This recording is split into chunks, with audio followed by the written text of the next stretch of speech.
Alors, nous accueillons ce matin, pour débuter, le président de la Société Saint-Jean-Baptiste de Montréal, M. Mario Beaulieu. Monsieur Beaulieu, vous avez environ 15 minutes pour nous faire votre présentation et par la suite, les partis vont vous poser quelques questions. Alors, la parole est à vous, M. Beaulieu. Bonjour, merci de nous recevoir. La Société Saint-Jean-Baptiste a été fondée le 24 juin 1834 dans le courant du mouvement patriote. C'est la plus ancienne institution de promotion et de défense du français en Amérique. Alors, on va parler, je ne lirai pas le mémoire, je pense que vous avez dû en prendre connaissance. Je vais parler un petit peu, très brièvement, du contexte historique, du contexte dans lequel le projet de loi 103 arrive. Tout d'abord, notre mémoire s'appelle « Pour une école québécoise inclusive » parce qu'on va insister sur le fait que faire du français la langue commune, c'est le contraire de l'exclusion, c'est ce qui permet d'inclure tous les citoyens dans un même espace public, c'est ce qui permet de former une société cohérente et inclusive. Dans ce sens-là, quand on vous entend parfois faire des allusions, quand on veut faire un renforcement de la loi 101, tout ça, que ça implique une fermeture ou un genre de xénophobie, on trouve ça tout à fait déplorable parce que ça alimente, d'une part, les préjugés négatifs au Canada anglais, et Dieu sait qu'il y en a. On l'a vu récemment avec l'histoire du journal Maclean, et c'est de façon constante qu'on subit ce genre de propos disons, de dénigrement face à la loi 101, alors que la loi 101, c'est tout à fait le contraire, c'est la façon d'inclure tous les citoyens. Si on regarde les systèmes d'éducation à travers le monde, ailleurs, à peu près partout dans tous les États, il y a une langue officielle qui est la langue de la majorité, qui est aussi la langue des services publics et la langue de l'enseignement public. Donc, partout où on voit un bilinguisme institutionnel, ça entraîne invariablement l'assimilation des langues minoritaires. Les seuls endroits où il y a plusieurs langues nationales et où on n'observe pas cette assimilation, c'est des endroits où les modes d'aménagement linguistique sont fondés sur le principe de la territorialité et des droits collectifs, comme en Belgique ou en Suisse. Où il y a plusieurs langues nationales, mais dans chaque territoire donné, il y a une seule langue des services publics, sauf par exemple à Bruxelles, en Belgique, et c'est là où on observe des problèmes, c'est là où on a observé une assimilation considérable du flamand. Alors, si on regarde au Canada, à l'extérieur du Québec, à travers l'histoire, finalement, c'est ce qui démontre aussi l'importance de l'éducation, parce qu'il y a eu l'interdiction des écoles françaises aux francophones sur une centaine d'années dans à peu près toutes les provinces, aujourd'hui majoritairement anglophones, ce qui a donné lieu à l'assimilation ou l'anglicisation d'environ le 3/4 des Canadiens français. On ne mesure plus cette variable-là, je pense, depuis 1991. Mais la dernière fois qu'on posait la question sur l'origine des gens, ceux qui disaient être d'origine canadienne-française, il y en avait, je pense, près de 70 % qui utilisaient l'anglais à la maison. Donc, par la suite, il y a eu l'établissement de la politique des langues officielles par M. Trudeau. Et comme on sait que le bilinguisme institutionnel aboutit toujours à l'assimilation des langues minoritaires, bien, ce qui était prévisible est arrivé, c'est-à-dire qu'il y a un taux croissant d'assimilation à chaque recensement. On en fait le constat. Et on espère qu'il va y avoir encore des recensements valables, mais ça, c'est un autre dossier. Alors, au Québec, avant la loi 101, on finançait des écoles anglaises publiques sans limite, sans restriction. Et ça faisait en sorte que, bon, plus de 80 %, près de 90 % des enfants des nouveaux arrivants fréquentaient l'école anglaise. Donc, les écoles françaises fermaient de plus en plus. Les écoles anglaises prenaient de l'ampleur, ce qui a donné lieu à plusieurs réactions. Il y a eu la crise de Saint-Léonard, etc. C'est un peu ça qui a mis le feu aux poudres dans le débat linguistique, parce que les mesures scolaires, tout ce qui touche l'éducation, c'est central, c'est ce qui est le plus important pour transmettre une langue et une culture dans à peu près toute société. Donc, suite à une mobilisation populaire quand même massive sur plusieurs années, on a assisté à l'établissement de la loi 101 qui ne faisait que rétablir qui visait à rétablir ce qui est la normalité dans à peu près tous les États au monde, c'est-à-dire qu'il y a une langue officielle qui est la langue de la majorité, en établissant cependant des mesures d'exception, parce qu'on ne voulait pas faire ce que le Canada anglais a fait aux Canadiens français, c'est-à-dire qu'on a maintenu un système d'éducation publique pour la minorité historique anglophone. Mais si on lit le livre blanc de Camille Lorrain, qui a été cité souvent ici, le but, c'était que l'école anglophone ne serve plus à assimiler les allophones ou les francophones. Puis bon, M. Lorrain était très favorable à la clause Québec, c'est-à-dire qu'au départ, la condition, c'était qu'un des parents ait fait la majeure partie de ses études au Québec. On sait que, bon, par la suite à l'établissement de la loi 101, il y a eu véritablement une offensive majeure du gouvernement fédéral et du Canada anglais. Ça a été, bon, le financement de groupes comme Alliance Québec. Et ça se poursuit toujours avec le Québec Community Network Group, dont la directrice, je pense, est membre du Conseil de la langue française, qu'on a souligné un peu la contradiction qui est la présidente d'un organisme qui est voué à affaiblir la loi 101 dans un organisme qui est voué à la défense ou à la promotion de la loi 101. C'est assez contradictoire. Par exemple, le Québec Community Network Group se vante sur son site Internet de recevoir de l'argent de Santé Canada pour faire élire des anglophones sur les conseils d'administration des différents hôpitaux et du système de santé.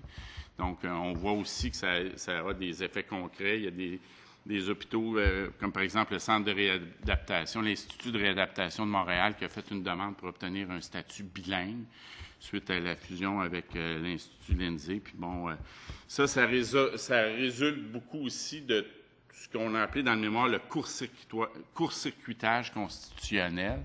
Parce que, bon, il y a eu en 82 la Constitution de M.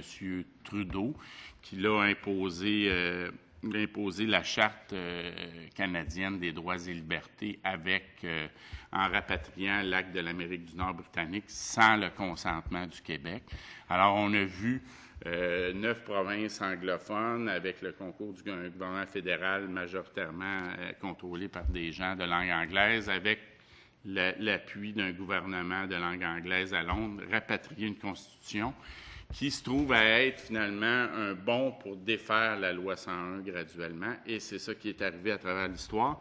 Et ce qu'on a vu, c'est que le gouvernement libéral a eu pour politique de se plier continuellement au jugement de la Cour suprême par la loi 178, ensuite la loi 86, qui n'était pas seulement une question d'affichage, mais qui bilinguisait, qui ramenait l'anglais dans les services publics. Puis bon, suite à cette constitution-là de 82 qui visait spécifiquement à affaiblir les mesures scolaires de la loi 101, on a eu, bon, le résultat qu'on connaît jusqu'à l'invalidation de la loi 104, dont je vais parler un petit peu plus tard. Alors, avec tous ces affaiblissements-là de la législation linguistique, et le retour du bilinguisme institutionnel, ben, on a assisté à une dégradation de la situation du français. Et aujourd'hui, avec pour résultat que, bon, on est en dessous de la barre des 50 % à Montréal, en dessous de la barre des 80 % dans l'ensemble du Québec. Ça, c'est la langue maternelle qui est un indicateur sur plusieurs générations, mais si on regarde l'indicateur de langue d'usage à la maison, il y a un déclin très rapide. À Montréal, c'est à 54,2 % alors que c'était à 61,8 % en 1986.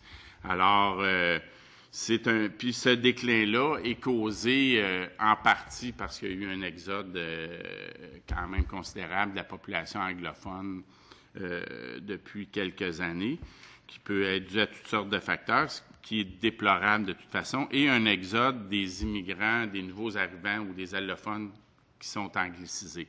On sait que pour 13 allophones anglicisés qui quittent le Québec, il y en a un qui parle français. Les autres, c'est des allophones qui ont été surtout anglicisés. Et le problème, c'est que la force d'attraction du français n'est pas suffisante. On a vu, bon, on parle des transferts linguistiques, les transferts linguistiques bruts qui qui sont à 51 vers le français, ce qui constitue une amélioration. Mais par contre, ce chiffre-là, les transferts linguistiques bruts, sont augmentés par le fait que ceux qui ont fait des transferts vers l'anglais ont tendance à quitter le Québec. Donc, ça donne toujours cette impression-là. Si on regarde un indicateur qui est moins sensible aux variables extralinguistiques, comme l'indicateur de vitalité linguistique, mais là, ce qu'on voit, c'est qu'il y a eu une légère amélioration du français. Si on regarde la proportion de francophones de langue maternelle par rapport à la proportion de francophones de langue d'usage à la maison, je pense que dans l'ensemble du Québec, ça a augmenté de 9 %. Par contre, du côté de la force d'attraction de l'anglais, ça a augmenté beaucoup plus rapidement que ça et je pense que c'est encore rendu autour de 40 % de gains grâce au transfert linguistique. Donc, ça donne une situation assez périlleuse à Montréal. Avec le déclin de la proportion de francophones, ça devient de plus en plus difficile de ramener les affaires. Les indicateurs du français langue commune donnent à peu près les mêmes résultats. On sait que, moins de la moitié des allophones travaillent surtout en français. Donc, ça, on pourrait en parler longtemps aussi. Ce qui fait que on arrive à la question de la loi 103 proprement dite. On a dit que, avec les mesures scolaires de la loi 101, il y a eu une augmentation considérable de la proportion des enfants d'immigrants qui fréquentent l'école française. Mais on a observé, à partir de 92, vous avez le tableau dans le mémoire, il y a eu un déclin sur plusieurs années de la proportion d'écoliers qui fréquentent l'école française par rapport à la proportion d'écoliers qui fréquentent l'école anglaise. Alors, il y a eu une augmentation de 92 jusqu'à 2004, un peu après l'établissement de la loi 104, qui a permis de stabiliser, d'arrêter le déclin de l'école française et de ramener un équilibre. Mais il y a quand même, selon les dernières données qu'on a eues du ministère de l'Éducation, environ 11,5 % des enfants d'allophones qui fréquentent l'école anglaise, alors que 8 des enfants en général, la proportion d'écoliers, alors qu'il y a seulement 8 % d'anglophones de langue maternelle. Donc, on voit qu'il y a quand même beaucoup d'autres échappatoires, comme par exemple en passant par l'Ontario. Alors, pour nous, c'est essentiel de maintenir l'impact de la loi 104. Notre objectif, c'était pas d'empêcher l'accès à l'école privée, mais la Cour suprême, quand même dans un jugement très étonnant, nous a dit qu'on ne peut pas empêcher. L'objectif, c'était d'empêcher de passer par l'école privée pour contourner la loi 101. La Cour suprême, en vertu d'une constitution qu'on n'a jamais signée, a défait une mesure qui avait été votée à l'unanimité par l'Assemblée nationale. Juste à ce niveau-là, on considère que c'est une décision illégitime qui menace l'avenir du français. Et de plus, avec la loi 103, on se trouve à entériner ce droit de contourner la loi 101 en accédant aux écoles privées non subventionnées. Nous, on pense que la solution, c'est d'appliquer la loi 101 aux écoles privées non subventionnées. Et les écoles privées sont déjà assujetties à un régime pédagogique. Les écoles privées ne peuvent pas enseigner n'importe quoi, n'importe quand. Alors que le régime pédagogique comprenne le respect de la loi 101, de la Charte de la langue française. On considère que c'est tout à fait légitime et c'est une réponse qui va en droite ligne avec le jugement de la Cour suprême, puisque la Cour suprême nous a dit que la charte de M. Trudeau ne fait pas de distinction entre le privé et le public. Donc, nous, on en appelle au gouvernement, bien qu'on doute que le gouvernement va vraiment s'ajuster, parce que si on regarde dans le dossier linguistique, ça a été plusieurs mesures qui ont affaibli le français.